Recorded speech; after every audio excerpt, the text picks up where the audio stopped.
Hi, my name is Bruce Blumberg, and I'm a professor of developmental and cell biology, pharmaceutical sciences, and biomedical engineering at the University of California, Irvine. Earlier in this course, you learned about EDCs, endocrine-disrupting chemicals, and their effects on the environment and on humans. In this lesson, we're going to discuss one class of EDCs, obesogens.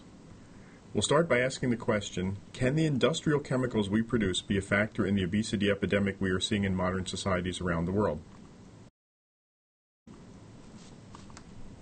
Obesity, as you know, is a big problem in the world today. Although it's a global phenomenon, obesity is particularly troubling in the United States, where approximately 34% of adults are clinically obese. That is, they have a body mass index, or BMI, greater than 30. Even more troubling is the news that about 68% of American adults are overweight with a BMI greater than 25. This is part of a long and troubling trend. The number of obese people in the United States has been steadily climbing, as you can see here. These data represent the time frame from 1994 through 2008. You can see from these maps that come from the Centers for Disease Control, as we go from states colored in light blue to dark blue to tan to orange and red, that as a nation, the United States is getting fatter.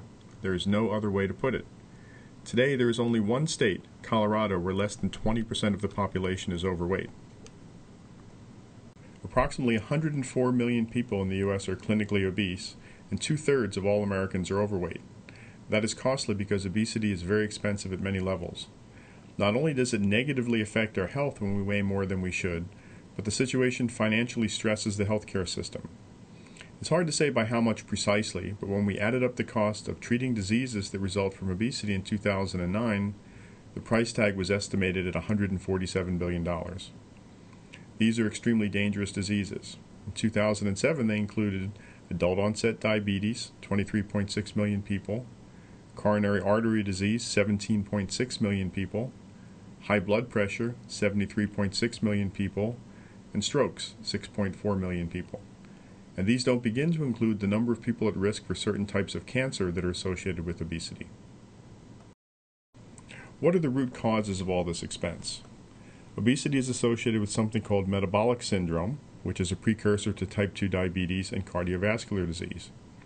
People with metabolic syndrome have central abdominal obesity, that is, a big belly as opposed to a big bottom. A hallmark of metabolic syndrome is a suite of conditions including high triglycerides, high bad or LDL cholesterol, low good or HDL cholesterol, high blood pressure, insulin resistance, and the tendency to develop blood clots. These are all risk factors for diabetes, heart disease, atherosclerosis, and strokes, serious diseases that require an enormous amount of costly health care. The big question is, what is making us fat?